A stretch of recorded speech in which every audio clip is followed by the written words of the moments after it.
Tonight, we have an exclusive interview with Tina Talbot. She's the Waterford woman convicted in 2018 of murdering her husband. Talbot pleading guilty to voluntary manslaughter. She was released from prison on Tuesday after serving 20 months for the crime. 7 Action News reporter Alan Campbell has been on this story from the very beginning and has more on what Tina plans to do with her life moving forward and how she plans to be a voice against domestic violence. Alan?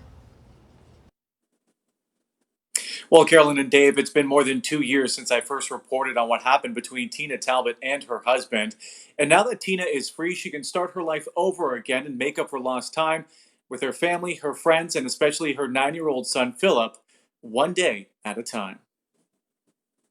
I just want to sit and reflect and enjoy life, to the fullest. Tina Talbot now, just a few days after being released from the Women's Huron Valley Correctional Facility, sits in the same house she shared with her husband, Milo Saponovich, for years.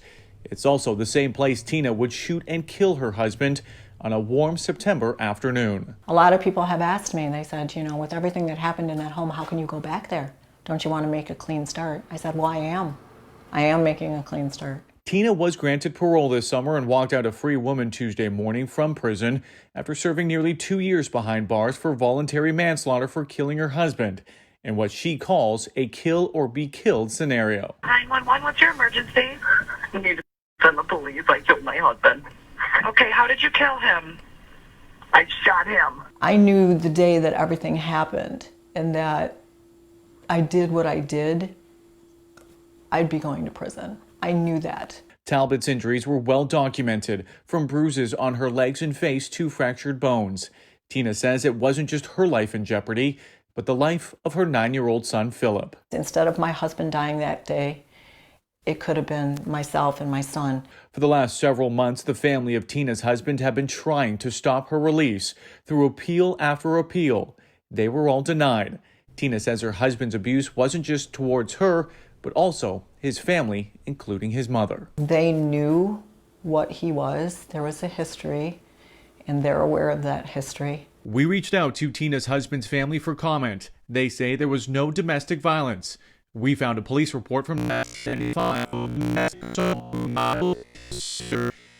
reported he assaulted her and has a history of assaulting her and her mother, but that police have never been called.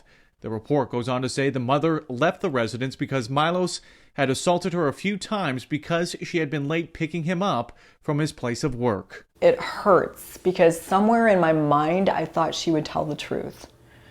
She'd witnessed it.